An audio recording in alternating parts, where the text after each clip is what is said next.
Atatudou, irie emañ an vont da glinig deoc'h a rééquipé a zo bet dijennet gant ar mezpas tezer Christophe Adam. Fardet vo neuze, un toaz da ledan vanillet. Dont dei!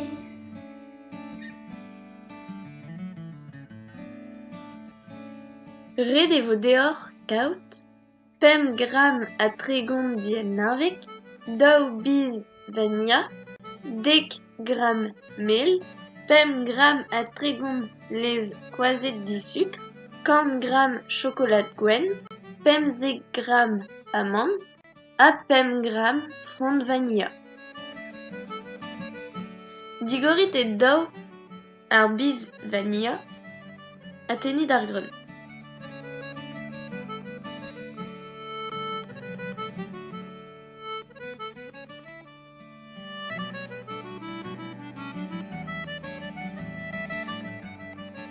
Grit ar memeustra gant an eil biz.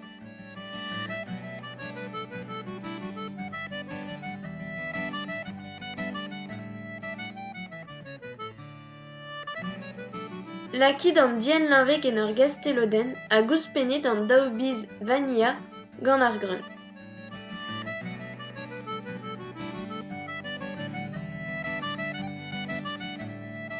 Lakid da birvi an dien, goloit a leuskit da ziazeza.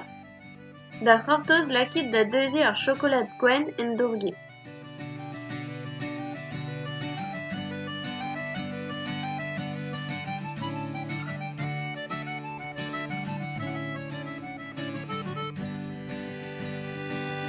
Mez an tan, ouzhpenit an amant teuzet, chokolad gwenn ha meskit.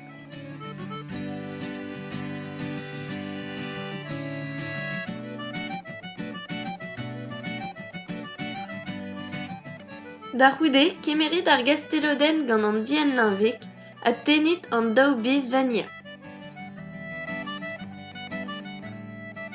Ouzhpenit al lez koazek disukr hag ar mel,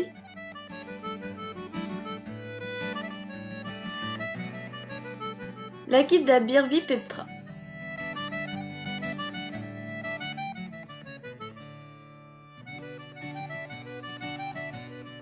Lakid e tervech an dien war ar chokolad ha meskit bep wech.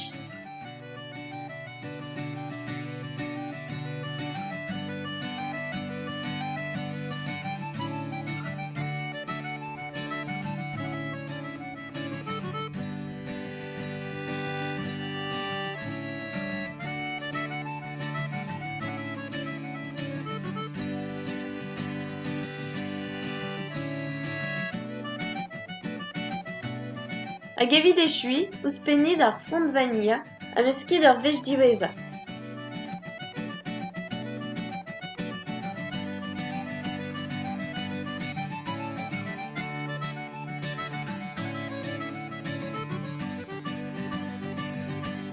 Lakid ar prientad en ur pod, ha mirit an toaz da ledan mez ar yenerez.